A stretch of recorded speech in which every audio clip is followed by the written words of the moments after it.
myaka yose twabanye nari kapiteni mwiza muri iyi ekipe, ariko iki nicyo gihe cyo kugira mbabwire ngo mwarakoze cyane.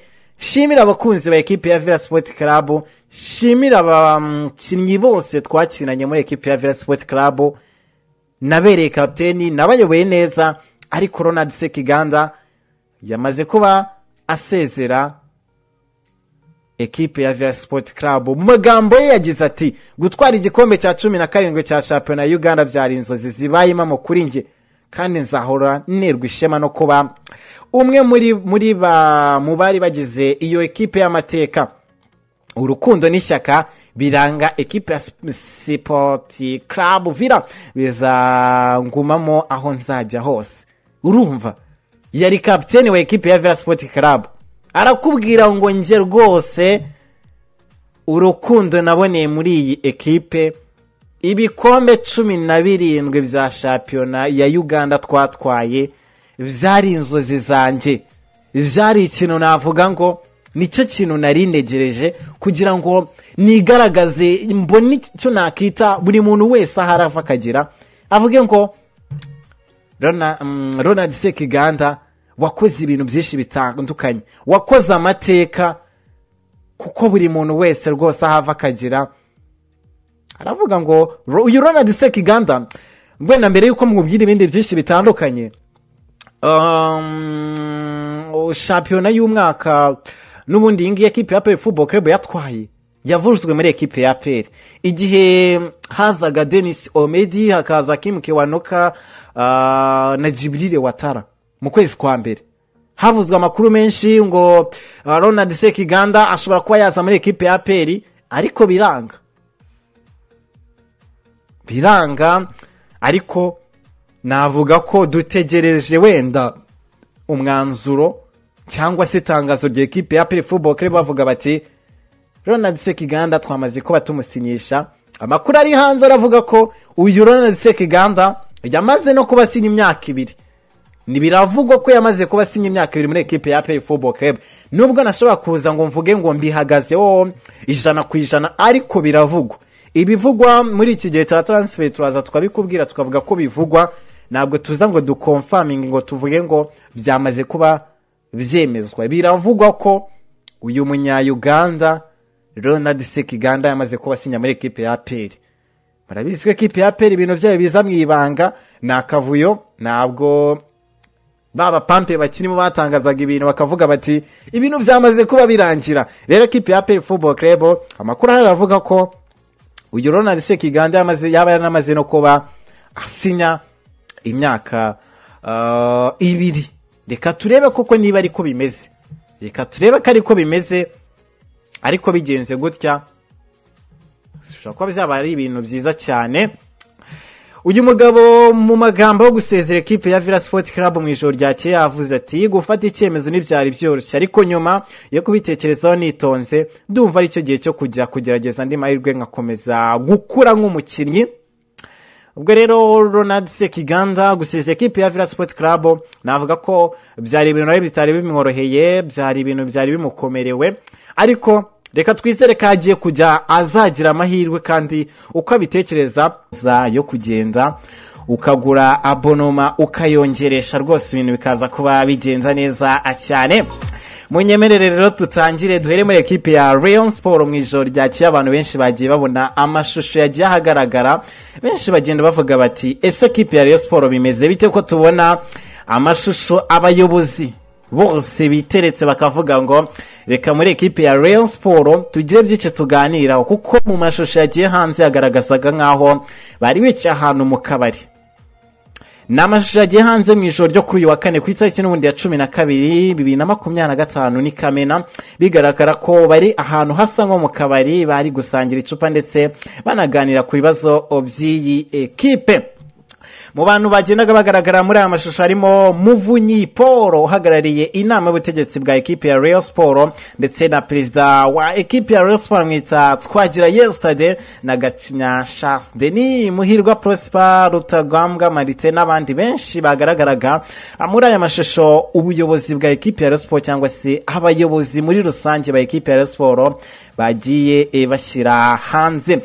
Ni amashusho yafatwaga n'uwitwa Rutagambwa, humvikanagamo ijwi rya Muvunyi uvuga ko impamvu yo gukora ubugenzuzi ku mutungo w'ikipe ya Rayon Sport kugira ngo izindi nzego zizisanga zisange muri ekipe ya Rayon Sport ari namakemwa, ibintu bimeze neza cyane. Bavuga bati uko biri tuje muri ekipe ya Rayon Sport dusanze ibintu bimeze neza, nta kibazo kigiye kirimo.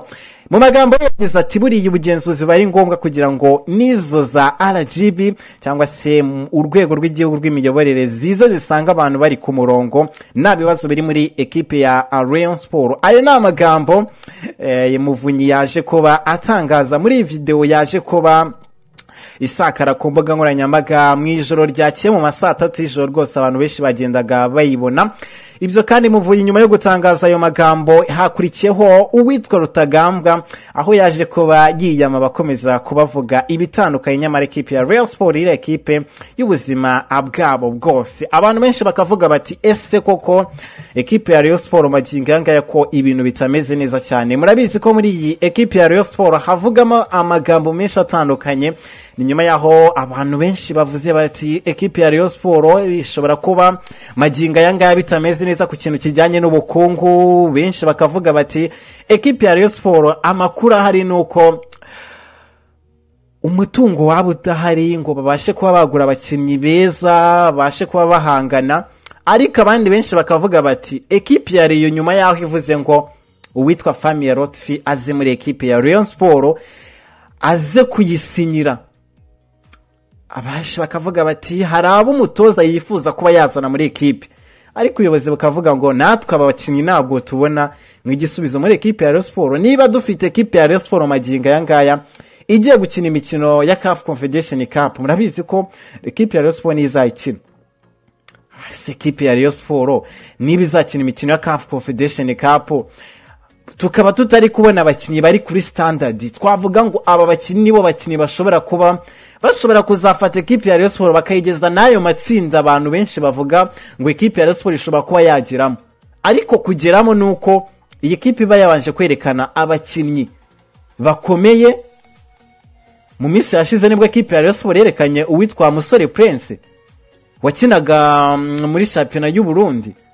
Uyu musore hageze abantu benshi baravuga bati ekipe ya Rayon sinzi imigurire yayo iri kugura gute, aba bakinnyi bo ekipe ya Rayon Sport yabikeneye.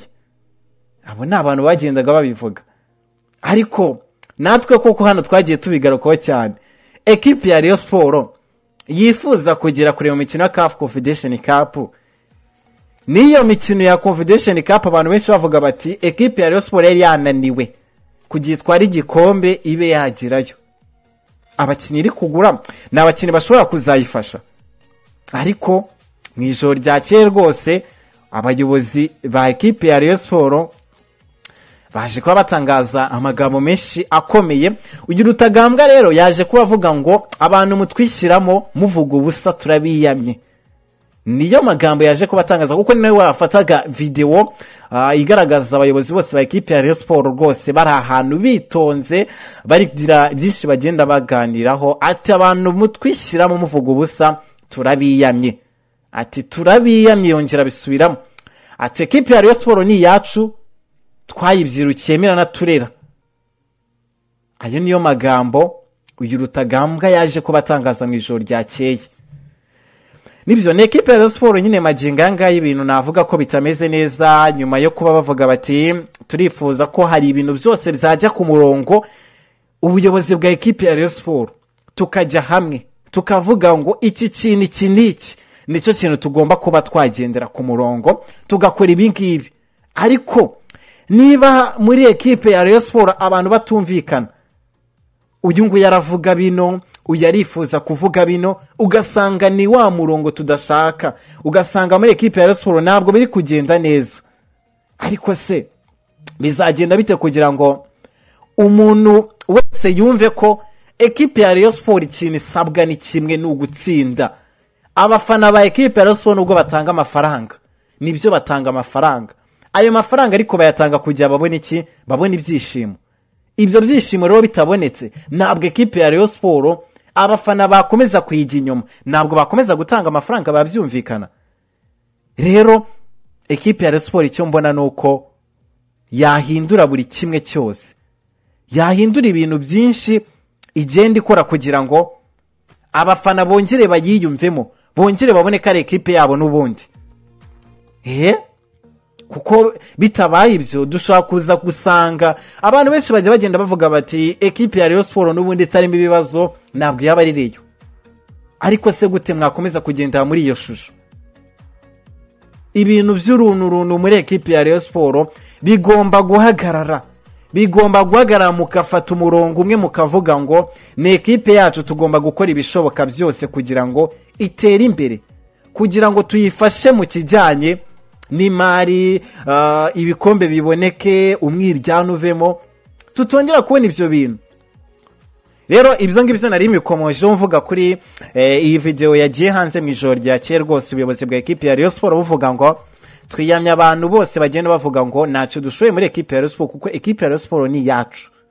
Ati ekipe ya Rayon Sport ni yacu.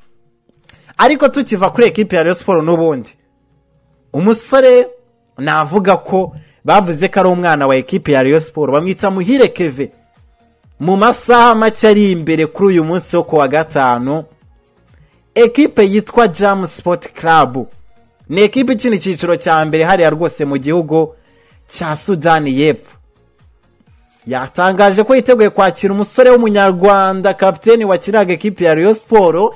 Abantu benshi bavuga bati Muhire Keve ashobora kujya muri ekipe ya APR, ariko ekipe ibishyize ku karubanda iravuga ngo mu kanya gato cyane, murabizi ko Muhire Keve yamaze kuba yurira indege yagiye muri Sudani y'Epfo gusinyira ekipe ya Jamus. Ariko iyi ekipe nayo yahise ijya ku mbuga nkoranyambaga zayo, ibwira abantu, itumira abafana bayo bose, irababwira ngo mu masaha make ari imbere, mwese niyonka abakunzi ba Jam Sport Club, mwese aho muri muva mukagera, mwese turabatumiye ku kibuga cy'indege, muze uyu munyarwanda, uyu musore witwa Muhire Keve Urukundo. Ni mu ijoro ryo kuri uyu wa kane tariki ya 12 Kamena nibwo ekipe ya Jam Sport Club yanyujije ubutumwa ku mbuga nkoranyambaga zabo isaba abakunzi bayo kwakira na yombi uyu musore witwa Muhire Keve. Bikateganyijwe kandi ko uyu mukiri w'ikipe y'igihugu y'u Rwanda aza kugira ku kibuga mpuzamahanga cy'indege i Juba kuri uyu wa gatanu itariki ya 15 saa 10 z'umugoroba. Ubwo ku isaha saa 10 z'umugoroba uyu musore w'umunyarwanda Muhire Keve araza kuba yakirwa rwose mu maboko meza cyane na ekipe yitwa Jamus yahariya muri Sudani y'Epfo.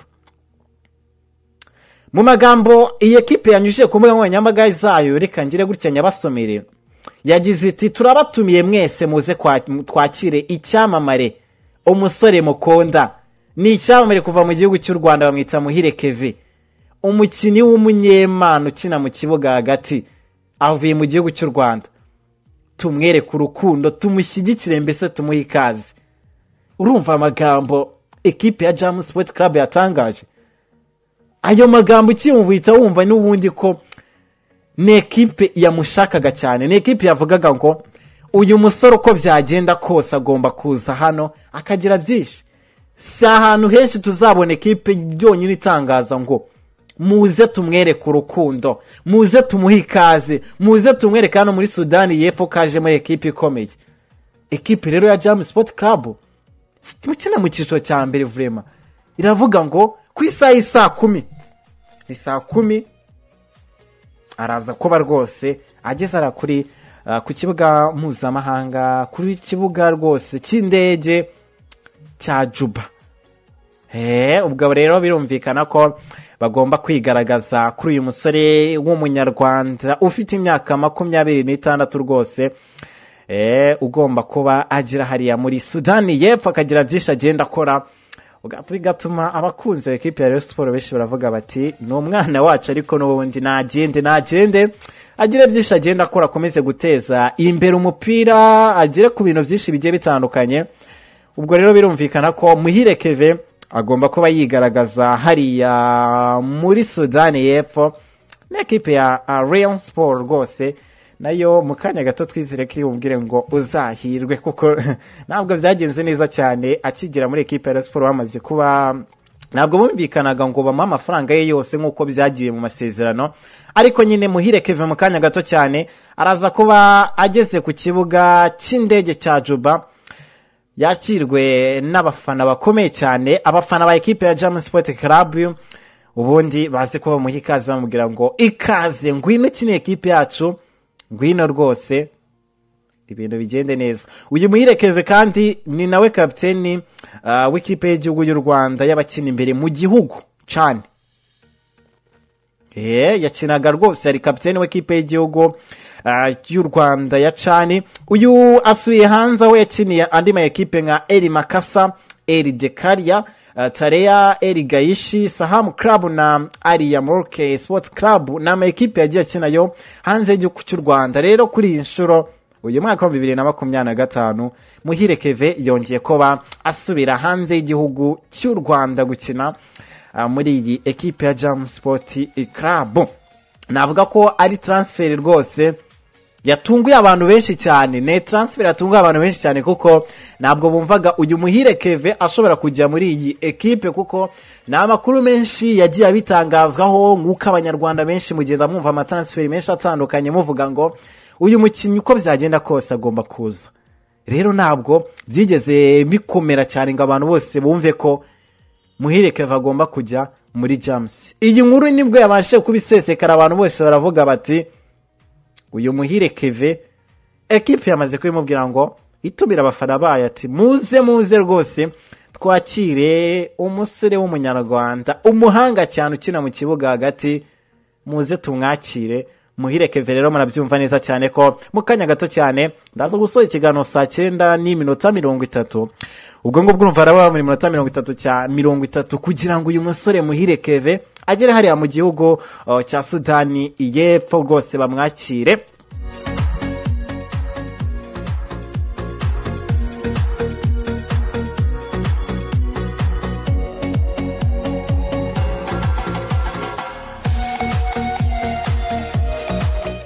Reka n'ubundi turacyari hano mu gihugu cy'u Rwanda ku matransfer menshi agiye atandukanye. Murabizi ko na amakuru yagiye hanze abantu benshi bavuga bati umunya Uganda ukina mu kibuga hagati bamwita Ronald Sekiganda. Hano turi ngende kumwe na Benga, hano Benga yarambwiye ngo nubwo abantu benshi cyane nubwo ekipe ya APR Football Club ivuga ngo uyu musore Ronald Sekiganda na gahunda dufite yo kumusinyisha, abantu benshi bakakubwira ngo Ronald Sekiganda ashobora kuza muri ekipe ya APR Football Club. Maginga y'uyu musore w'umunya Uganda ukina mu kibuga hagati mu ijoro rya cyamaze kuba abwira ekipe ya Villa Sport Club ngo ngewe rwose ndabashimira, twabanye neza mu myaka yose twabanye, nari kapiteni mwiza muri iyi ekipe, ariko iki nicyo gihe cyo kugira mbabwire ngo mwarakoze cyane. Shimira abakunzi ba ekipe ya Villa Sport Club, shimira abakinnyi bose twakinanye muri ekipe ya Villa Sport Club, nabereye kapiteni nabayoboye neza, ariko Ronald Sekiganda yamaze kuba asezera ekipe ya Villa Sport Club. Mu magambo ye yagize ati gutwara igikombe cya 17 cya shampiyona ya Uganda byari inzozi zibayemo mu kuri nge, kandi nzahora nerwa ishema no kuba umwe mu bari bagize iyo ekipe y'amateka. Urukundo n'ishyaka biranga ekipe ya Sport Club Villa bizangumamo aho nzajya hose.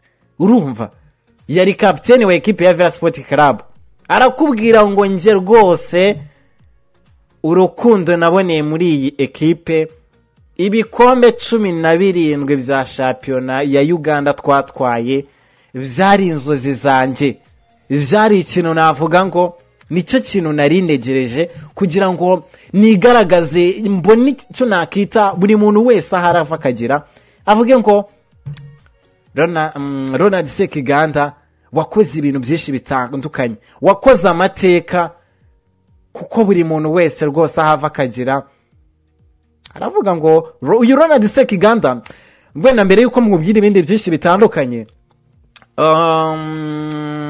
shampiyona y'umwaka n'ubundi iyi ngiyi ekipe ya APR Football Club yatwaye yavujwe muri ekipe ya APR igihe hazaga Denis Omedi, hakaza Kim Kiwanuka na Jibril Watara mu kwezi kwa mbere.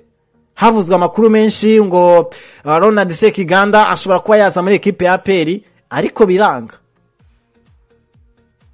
biranga ariko navuga ko dutegereje wenda umwanzuro cyangwa se itangazo rya ekipe ya APR Football Club bavuga bati Ronald Sekiganda twamaze ko batumusinyisha. Amakuru ari hanze aravuga ko uyu Ronald Sekiganda yamaze no kuba sinya imyaka 2. Nibiravugwa ko yamaze kuba sinya imyaka 2 muri ekipe ya APR Football Club. Nubwo nashobora kuza ngo mvuge ngo mbihagazeho 100%, ariko biravugwa. Ibivugwa muri iki gihe cya transfer turaza tukabikubwira tukavuga ko bivugwa, ntabwo tuza ngo duconfirming ngo tuvuge ngo byamaze kuba byemezwa. Biravugwa ko uyu munya-Uganda Ronald Sekiganda yamaze kuba sinya muri ekipe ya APR. Murabizi ko ekipe ya APR ibintu byayo biza mwibanga nakavuyo, ntabwo baba pampe bakirimo batangazaga ibintu bakavuga bati ibintu byamaze kuba birangira. Rero ekipe ya APR Football Club amakuru aravuga ko uyu Ronald Sekiganda yaba yanamaze no kuba asinya imyaka 2. Reka turebe koko niba ariko bimeze, reka turebe ko ariko bimeze, ariko bigenze gutya ushobora kuba byaba ari ibintu byiza cyane. Uyu mugabo mu magambo yo gusezera ekipe ya Villa Sport Club mu ijoro ryakeye yavuze ati gufata icyemezo n'ibyari byoroshye, ariko nyuma yo kubitekerezaho nitonze ndumva ari cyo gihe cyo kujya kugerageza andi mahirwe nkakomeza gukura nk'umukinnyi. Ubwo rero Ronald Sekiganda gusezera ekipe ya Villa Sport Club navuga ko byari ibintu nawe bitari bimworoheye, byari ibintu byari bimukomerewe, ariko reka twizere ko agiye kujya azagira amahirwe kandi uko abitekereza ibintu bigakomeza bigenda neza cyane. Ari makuru avuga ko ari muri ekipe ya APR Football Club nubwo ubuyobozi butarabyemeza, ariko birashoboka ko yazamo nkuko bivuga ko yamaze gusinya imyaka 2. Dutegereje final statement nkuko ekipe ya APR Football Club ikunda gutangaza abakinnyi bayo bose ibintu byamaze kuba birangira. Ariko nanone nkakeka impamvu ekipe ya APR Football Club itavuga ngo reka dutangaza abakinnyi abanaba ari uko umutoza ataratangazwa. Murabizi ko ekipe ya APR Football Club nubwo abantu benshi bagenda bavuga bati ese ekipe ya APR kubera icari ya ekipe buri mwaka ihora izana umutoza, uyu mwaka umutoza yaje yayihesheje ibikombe, ariko ibyo bamwifuzagaho byose ntabwo byabaye, arirukanwa bazanye undi mutoza. Ariko guhora bazana umutoza bizakomeza byongera ekipe ya APR Football Club iki?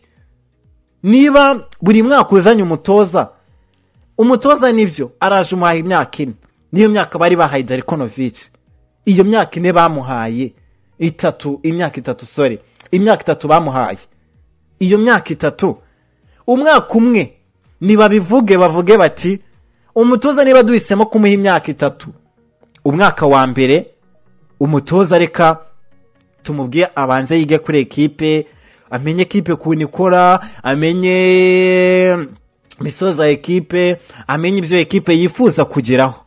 Ibyo ngibyo rero ndakeka ari byo bintu ekipe ya APR Football Club yakagombye kugikora, aho kujya buri munsi buri mwaka bazana umutoza. Buryo umutoza wahaye imyaka 3 ngiye nkunda kugenda mbigaruko cyane. Umutoza wahaye imyaka 3 gute wifuza ko umwaka wa mbere yaguha umusaruro? Gute wifuza ko umwaka ukimuzana ari buguha umusaruro akakugeza kure mu mikino nyafrika?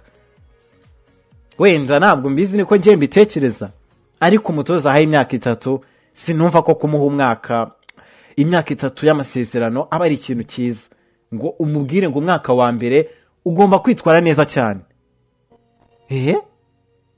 Twakagombye kujya tuvuga ngo niba umutoza tumaye imyaka 3 umwaka wa mbere reka tumubwire ngo wamutoza we rero